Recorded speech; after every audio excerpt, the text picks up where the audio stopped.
Intrigued by the intricacies of human procreation, a XY Laren female found herself enlightened through a digital educational module. Zephyr Riptide, his physique sculpted and accentuated by a simple ensemble of dark, form-fitting trousers and a matching utility belt, stood casually near the iridescent bar of the Celestial Confluence, one of the Orbita Station's most prestigious gathering spots. The shifting, multi-hued lights of the venue danced across his bronzed skin and the chiseled planes of his torso, drawing admiring gazes from several of the assembled guests. His carefully cultivated stubble and wind-tossed, umber hair lent him a roguishly appealing air. "Another Terran whiskey, neat," he requested of the bartender, a four-limbed Cygnus native, who acknowledged the order with a curt nod. The celebration commemorated the triumphant culmination of the first collaborative Terran-Cygnus mining venture, and as the lead Terran engineer, Zephyr had rightfully earned his place amongst this congregation of the galactic elite. "I've never witnessed a human consume spirits in such a manner," a melodic voice observed from his side. "Most sentient species require at least a brief respite between intakes." Zephyr turned to find himself confronted by a remarkably striking alien woman. Her skin, a vibrant amethyst hue, appeared to luminesce subtly beneath the ambient lighting, and her silver-gray eyes possessed an intensity that instantly captivated his attention. She was attired in a dark, form-fitting suit reminiscent of ancient warrior garb, adorned with elaborate, silver filigree. "Humans are a repository of unexpected traits," he retorted, a confident smirk playing on his lips. "I am Zephyr Lyra Xantis," she introduced herself, gracefully occupying the adjacent seat. "I've encountered captivating accounts regarding your kind." Zephyr arched an eyebrow. "Oh? Pray, elaborate." "Your resilience is legendary," Lyra stated, her silver-gray eyes scrutinizing him with an almost scientific detachment. "And then there is the matter of your reproductive process." "What about it?" Zephyr inquired, taking another sip of his whiskey. Lyra leaned in slightly, her voice dropping to a conspiratorial murmur. "I've heard it is quite vigorous. Unlike anything else in the known galaxy. My species procreates through a straightforward biomerger. Clinical, efficient, but..." She crinkled her nose delicately, utterly devoid of excitement. "And you wish to ascertain the veracity of these rumors?" Zephyr couldn't suppress a chuckle. "Purely for xenoanthropological purposes, naturally," Lyra asserted, maintaining a stoic expression despite the playful glimmer in her eyes. "Ah, naturally," Zephyr echoed, matching her serious tone. "As it happens, I possess certain educational resources that might satiate your curiosity." The din of the party had intensified, hindering intimate discourse. Zephyr gestured towards a more secluded alcove, furnished with plush seating. "Shall we adjourn this discussion to a more private locale?" Lyra followed him to the secluded spot, her movements fluid and graceful. As they settled onto the comfortable couch, Zephyr retrieved his holoslate. "Fair warning," he cautioned, a mischievous glint in his eyes, "this might prove to be somewhat more informative than you anticipate." "I am a trained xenobiologist," Lyra replied confidently. "I doubt anything could truly astonish me." Zephyr activated the slate, bringing up a carefully selected video module. As the footage commenced, Lyra's eyes widened, and her mouth formed a perfect circle of surprise. The content, while aesthetically presented by human standards, was clearly more intense than the clinical documentation she had been expecting. Why are they vocalizing in such a manner?" she inquired, her voice a blend of fascination and apprehension. "Are they experiencing discomfort?" Zephyr struggled to maintain a composed demeanor. "Not precisely. Those are vocalizations of pleasure." "Pleasure?" Lyra's silver-gray eyes darted between the display and Zephyr's face. "But it appears so chaotic. So primal." "That is, in a manner of speaking, the essence of it," Zephyr explained, striving to maintain a professional tone despite his amusement. "Human procreation is not solely dictated by biological imperative. It encompasses connection, passion, a shared experience." "Fascinating," Lyra murmured, unconsciously leaning closer. "And this is normative for your species?" "More or less," he shrugged, "though there exists considerable variation in individual preferences." As they continued to watch, Lyra's inquiries became more specific, though always veiled in a veneer of scientific inquiry. Zephyr answered each one with a blend of levity and patience, enjoying her genuine curiosity and growing fascination. When the video module concluded, Lyra remained in thoughtful silence for a protracted moment. Your species approaches procreation so divergently, she finally stated. It is not merely a biological function for you, is it? It is something more. Much more, Zephyr concurred, noting the way her gaze lingered upon him. It is one of the most intimate experiences two individuals can share. Lyra nodded slowly, and Zephyr perceived a subtle shift in her expression, a nascent awareness, perhaps even a hint of yearning. Thank you for the educational experience, she said softly. It has provided me with much to contemplate. As they rejoined the festivities, Zephyr couldn't help but notice how Lyra remained in close proximity, their conversation flowing effortlessly between a variety of subjects, while maintaining an undercurrent of mutual interest. He realized that their educational session had ignited something neither of them had anticipated, a genuine connection that transcended mere scientific curiosity. The following morning, Zephyr found himself at one of Orbita Station's upscale cafes, nursing a potent caffeine infusion while reviewing engineering schematics on his holoslate. His mind, however, persistently drifted back to the previous evening's encounter with Lyra. A shadow fell across his table. Mind if I join you? The familiar, melodic voice sent a pleasant shiver down his spine. Please, Zephyr gestured to the vacant chair, setting aside his work. Lyra gracefully took the seat, her amethyst skin seeming to radiate under the station's artificial sunlight. I've been conducting research, she announced without preamble, placing her own holoslate on the table. About human courtship rituals. Zephyr nearly choked on his coffee. Have you now? Oh yes, she continued, her silver-gray eyes sparkling with curiosity. It is fascinating how your species integrates emotional bonding with physical attraction. My people consider such entanglements unnecessary. And what are your conclusions regarding our unnecessary entanglements? Zephyr inquired, leaning forward with interest. Lyra's fingers traced intricate patterns on the table's surface. I believe I comprehend the allure. The passion, the connection, she met his gaze directly. I desire to learn more firsthand. The implications of her words hung palpably in the air between them.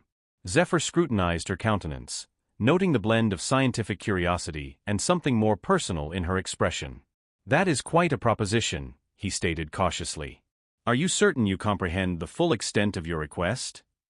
I am a xenobiologist, Zephyr. I always pursue knowledge, thoroughly. Her lips curved into a subtle smile. Besides, after last night's educational material, I find myself profoundly intrigued by human methods of intimacy. Zephyr couldn't help but grin. Most xenobiologists I know prefer to keep their research theoretical. I have never been conventional, Lyra retorted. My colleagues deem me rather eccentric for my interest in human culture. They believe our approach is superior. Clinical, efficient, emotionless. She wrinkled her nose delicately. Boring. And you dissent. Nara's voice dropped to a whisper, after watching that video. I've never witnessed such raw emotion, such intensity. My species' approach to reproduction feels inadequate in comparison. Their conversation was interrupted by the arrival of a server bearing Lyra's order, a shimmering iridescent beverage that seemed to shift hues with every movement. Tell me more about your species' approach, Zephyr suggested, genuinely curious. How precisely does it function? It is a biomerger, Lyra explained, stirring her drink. Two individuals enter a specialized chamber. Their genetic material is extracted and combined in a laboratory setting. 9 cycles later, a child emerges from an artificial gestation pod. The entire process is monitored by computers. The participants need not even interact physically. That sounds sterile. Impersonal. Lyra finished for him. It is. We are taught that it represents the pinnacle of civilization. Prokreation without mess. Without complications. Without the... She paused, searching for the apt term. Passion. Zephyr offered. He watched as she took a sip of her color-shifting drink. And you are dissatisfied with that? You said to be. Until I commenced studying other species. Particularly humans, her eyes met his again. Your approach to intimacy is so different. You embrace the messiness, the emotional complexity. It is beautiful in its own untamed way. The conversation flowed naturally from there, transitioning between topics of cultural disparities and personal experiences. Zephyr found himself increasingly captivated by Lyra's unique blend of scientific inquisitiveness and emotional openness. As the artificial day cycle progressed, they departed the cafe and ambled through the station's botanical gardens, their discourse becoming increasingly personal. My colleagues would be scandalized if they were privy to my considerations, Lyra admitted, observing the exotic flora swaying gently in the simulated breeze. Interspecies relations are not precisely encouraged amongst my people. Experiencing second thoughts? Zephyr inquired, noting how closely they had gravitated towards each other. No, she stated firmly. If anything, I am more resolute. I desire to experience, awaiting. The emotion, the connection, the... She gestured vaguely, intensity. Zephyr reached out, gently brushing his fingers against her amethyst skin. The contact sent a visible tremor through her. Your skin is warmer than I anticipated, he murmured. And yours is softer, she replied, her fingers exploring the texture of his arm. Everything about humans is surprising. Their gazes locked, and the air between them seemed to crackle with palpable tension. Zephyr leaned closer, drawn by an irresistible force. Lyra's breath hitched as their faces drew near. Would you care to continue our cultural exchange, somewhere more private? He inquired softly. Yes, she whispered, her silver-gray eyes dark with desire. I believe it is time for some practical application of my research. They made their way to Zephyr's quarters in the station's residential sector, the journey filled with charged silences and meaningful glances. His living space was spacious by station standards, with expansive viewport windows offering a spectacular vista of the nearby nebula. Beautiful, Lyra breathed, but her attention was clearly not directed at the celestial panorama. Before we proceed further, Zephyr said, turning to face her, I need to be certain you are resolute about this. Cultural exchange is one matter, but what you are proposing. I have never been more certain of anything, she interjected. I am a scientist, Zephyr. When I discover something fascinating, I investigate it thoroughly. Her amethyst fingers traced patterns on his chest. And humans are the most fascinating species I have ever encountered. What followed was a voyage of discovery for both of them. Lyra approached their intimacy with equal measures of scientific curiosity and burgeoning passion, while Zephyr found himself astonished by the unique aspects of her HFY Laren physiology. Their cultural exchange metamorphosed into something far more meaningful than either had anticipated.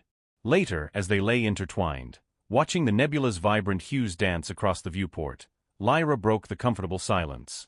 I comprehend now, she said softly. Comprehend what? Why humans make such a fuss about physical intimacy. It is not solely about procreation, is it? It is about connection. About sharing something profound. She propped herself up on one elbow, regarding him intently.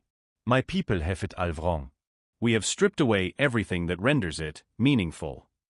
Zephyr traced the patterns on her amethyst skin, marveling at how they seemed to shift beneath his touch.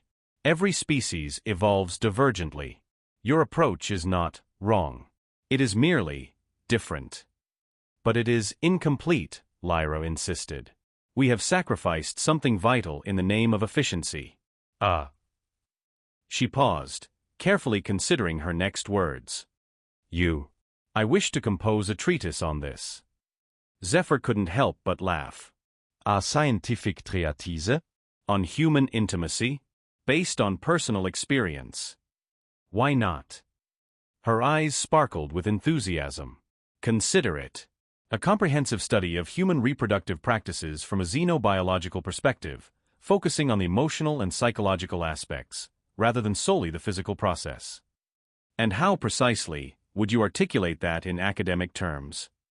A comparative analysis of human reproductive practices, the integration of emotional bonding and physical intimacy in human mating rituals, she recited without missing a beat. With, of course, appropriate anonymity for all participants. Zephyr shook his head, amused. You truly do approach everything like a scientist, don't you? Of course. But now I understand that science alone is insufficient. There are some things that can only be comprehended through experience, she traced her fingers along his jawline. And I intend to conduct much more thorough research. Their second joining was even more intense than the first, as Lyra's innate curiosity melded with her burgeoning understanding of human intimacy. The nebula's light painted their bodies in shifting hues as they explored this new territory together. Afterward, as they drifted towards slumber, Lyra murmured, "My people would never comprehend this. They would claim I have gone native, allowing emotions to cloud my judgment. And what are your thoughts?" "I believe," she yawned, curling closer to him, "I believe they are missing out on something extraordinary. Humans may be messy and emotional, but you comprehend something fundamental about connection that my species has forgotten." In the weeks following their initial intimate encounter, Zephyr and Lyra's relationship blossomed into something neither had foreseen. Their cultural exchange evolved into a deep emotional connection, punctuated by passionate moments of discovery and tender revelations. One evening, as they shared a meal in Zephyr's quarters, Lyra broached a subject that had been weighing on her mind.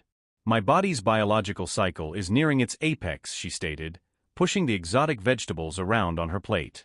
"Normally, I would report to the procreation center for the standard procedure, but—" She met his gaze meaningfully.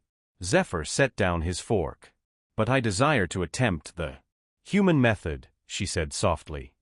"Not solely for pleasure this time, but for creation." The implications of her words hung palpably in the air between them. Zephyr leaned back in his chair, scrutinizing her countenance. "Are you certain that is even feasible? Biologically speaking?" "I have been researching it," Lyra replied, her scientific background evident. "There are documented instances of successful human XY Laren procreation, though they are infrequent. Our genetic structures are surprisingly compatible." "And you wish to attempt this with me?" Zephyr inquired, his heart pounding at the prospect. "Yes," she answered simply. "I desire to experience everything about human reproduction. The emotional connection, the physical intimacy, and potentially—" She placed a hand on her abdomen, the outcome. Zephyr moved around the table to take her hands in his. "This is a significant step, Lyra. Are you certain you are prepared for the ramifications?" "I have never been more certain," she replied, squeezing his hands. "My research has demonstrated that humans approach parenthood with the same intensity they bring to everything else. I desire that. I wish to feel what it is like to create life through passion, rather than procedure." Their evening took on a new dimension after that conversation. Their intimate moments became more purposeful, charged with the possibility of creation. Lyra approached each encounter with a blend of scientific inquisitiveness and burgeoning emotional investment, while Zephyr found himself increasingly drawn to the prospect of potentially fathering a child with this remarkable woman. Days melded into weeks as they continued their attempts at conception. Each unsuccessful cycle only seemed to strengthen their bond, as Lyra's determination merged with Zephyr's unwavering support. "It is fascinating," Lyra mused one morning, reviewing data on her holoslate while they lay in bed. "My body's chemistry is actually adapting to yours. It is as though we are evolving together." Zephyr propped himself up on an elbow, observing as she scrolled through complex biological charts. "Is that advantageous?" "It is unprecedented," she replied, her eyes bright with excitement. "My reproductive system is literally reconfiguring itself to accommodate human genetic material. The implications for xenobiology are staggering." "Leave it to you to transform our intimate moments into a research project," Zephyr chuckled, drawing her close. "Everything is research," she protested playfully, but set aside her holoslate. "Though I must confess, this is the most enjoyable study I have ever undertaken." Their relationship faced its first genuine challenge when Lyra's superior at the xenobiology department discovered her unauthorized research. The ensuing confrontation in the laboratory became the subject of station-wide gossip. "This is utterly unorthodox, Dr. Xantus," thundered Dr. Vreen, his own amethyst skin darkening with indignation. "Engaging in physical relations with a research subject. It is unprecedented." "Humans are not research subjects," Lyra retorted, standing her ground. "They are sentient beings with complex emotional and physical processes that we have barely begun to comprehend. Our clinical approach to studying them has limited our understanding." "And you believe intimate involvement is the solution?" Dr. Vreen's voice dripped with sarcasm. "I believe understanding necessitates more than mere observation," Lyra replied calmly. My research has already yielded insights into human pair bonding that no amount of theoretical study could have provided. The argument might have continued, but Zephyr chose that moment to enter the laboratory. His presence seemed to fill the room, drawing all eyes to him. "Is there a difficulty here?" he inquired, his voice carrying an edge of steel beneath its casual tone. Dr. Vreen drew himself up. "This is a private matter between myself and my subordinate." "Anything concerning Lyra concerns me," Zephyr replied simply, moving to stand beside her. The gesture was not lost on anyone present. This was more than a mere research relationship. The confrontation ended in an uneasy truce, with Lyra permitted to continue her research under specific conditions, but the incident marked a turning point in their relationship. "You did not have to defend me," Lyra stated later, as they strolled through the station's arboretum. "I wanted to," Zephyr replied. "Just as you defended our relationship to Dr. Vreen." Lyra halted, turning to face him. "It is more than just research now, isn't it? For both of us." "I believe it has been for some time," Zephyr admitted, drawing her close. "The question is, are you content with that?" "I am more than content with it," she whispered, pressing against him. "I believe. I believe I am falling in love with you, Zephyr. In the human way." Their kiss drew curious stares from passing station residents, but neither of them cared. They had crossed a threshold, moving beyond cultural exchange into something deeper and more meaningful. That night, their intimate encounter felt different, charged with new emotion and purpose. As they lay together afterward, Lyra suddenly sat upright, her hands flying to her abdomen. "Zephyr," she gasped, her eyes wide. I believe it worked this time." Her quick scan confirmed it. Their persistent attempts at conception had finally succeeded. They had created something unprecedented, a child that would be both human and XY Laren, conceived through passion rather than procedure. "Are you pleased?" Zephyr inquired, watching emotions play across her amethyst features. "Pleased does not begin to encompass it," she replied, tears shimmering in her silver-gray eyes. "I am experiencing everything I hoped for when I first viewed that educational module. The emotional intensity, the physical connection, and now." She placed his hand on her abdomen, the miracle of creation itself. News of Lyra's unprecedented pregnancy disseminated through Orbita Station like a quantum surge, generating both excitement and controversy. The first naturally conceived human XY Laren hybrid became the subject of intense speculation and debate amongst both species. Zephyr found himself facing unexpected challenges at work. His fellow engineers treated him with a mixture of awe and uncertainty, their conversations often trailing off when he entered a room. One morning, his supervisor, Commander Rourke, summoned him to his office. "The higher-ups are concerned, Riptide," Rourke stated, leaning back in his chair. "A human-alien pregnancy. It's unprecedented. Some worry it might affect your judgment on sensitive projects." Zephyr maintained his composure. "My personal life has not affected my work performance, sir." "No, it hasn't," Rourke agreed, surprising Zephyr. "In fact, your efficiency has improved since you began seeing the XY Laren woman. But there's more to this than just performance metrics, such as the fact that I've done something no other human has managed, or dared, to attempt. You've proven our species can successfully reproduce, naturally." Do you comprehend the implications? Zephyr hadn't considered the broader impact of their relationship. "We weren't attempting to make history, sir. We simply fell in love." Rourke finished, a knowing smile gracing his lips, and that is precisely what renders this significant. "You've demonstrated that humans and XY Larens can connect on more than just a diplomatic level." Meanwhile, Lyra faced her own challenges in the xenobiology department. Her morning sickness manifested in unexpected ways, her normally amethyst skin occasionally shifting to reflect her emotions, much to her colleagues' fascination. "Your body is adapting to gestate a partially human child," Dr. Vreen explained during one of her checkups, his initial disapproval having evolved into scientific curiosity. "The chromatic shifts appear to be a side effect of your hormonal adjustments." "Fascinating," Lyra murmured, observing her hand shift from amethyst to a soft rose hue. "Human pregnancies are so dynamic. Everything about their reproduction involves constant change and adaptation." Dr. Vreen made notes on his data slate. "Indeed. It is quite divergent from our clinical approach. Speaking of which, the Council wishes to convene with you and your partner. The HFY Laren High Council's chamber was an imposing spectacle, its crystalline walls refracting light in complex patterns. Zephyr and Lyra stood before the assembled council members, their hands clasped together. This union presents unique opportunities, Councillor Zara began, her ancient amethyst features set in diplomatic neutrality, and unique challenges. We must consider the ramifications for both our species. With respect, Councillor, Lyra spoke up, we have already demonstrated that natural procreation between our species is feasible. Should we not be celebrating this breakthrough? Celebration may be premature, another council member interjected. We know nothing of how this child will develop, what abilities it might possess, or how it will integrate into either society. Zephyr stepped forward. Our child will be loved and supported, regardless of how it develops. Isn't that what matters most? His words caused a stir amongst the council members. The concept of emotional attachment to offspring was foreign to their society, where children were raised in communal creches.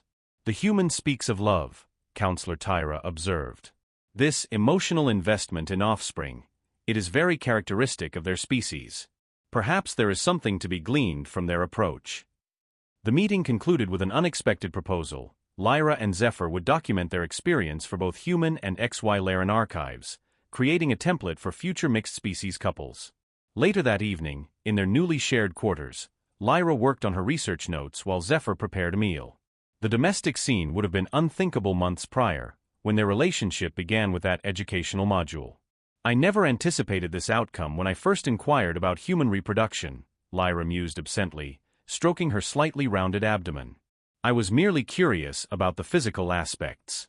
I never imagined that I'd end up gestating a hybrid child. Zephyr finished setting plates on the table. Life has a way of surprising us. It is more than that, she stated, joining him at the table. I have experienced everything that module depicted, the passion, the emotional connection, the creation of new life. But the reality is so much more profound than any recording could capture. Their meal was interrupted by a call from Earth. Zephyr's parents appeared on the screen, their expressions a mixture of concern and curiosity. So you're really going to be a father? His mother inquired, while his father peered intently at Lyra's amethyst features.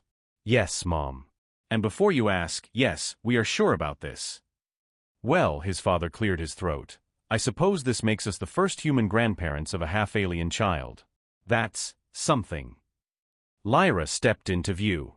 I have been studying human familial structures. I understand grandparents play a significant role in child development. The question seemed to break the ice.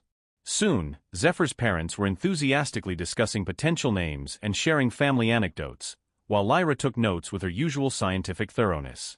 After the call concluded, Zephyr found Lyra in their bedroom, reviewing her notes. Your parents are fascinating, she stated. The way they immediately accepted the situation, offering emotional support. My people would never comprehend that. Are you experiencing second thoughts? Zephyr inquired, sitting beside her. No, she replied firmly. I am more convinced than ever that we are doing something important. We are not merely creating a child, we are constructing a bridge between our species, she paused, placing his hand on her abdomen. Feel that. Zephyr's eyes widened as he felt a slight movement. Is that our little hybrid? Yes. According to my readings, the movement patterns are more human than HFY Laren. It appears our child has inherited your species' restless nature. They spent the remainder of the evening planning for their future, discussing everything from living arrangements to educational options. Their conversation was frequently punctuated by passionate moments, their physical connection having only grown stronger since the pregnancy began. I never thought I would utter these words, Lyra whispered during one such interlude, but I am grateful for that educational module. It led me to comprehend something my people had forgotten. And that is that procreation is not solely about creating life, it is about sharing it.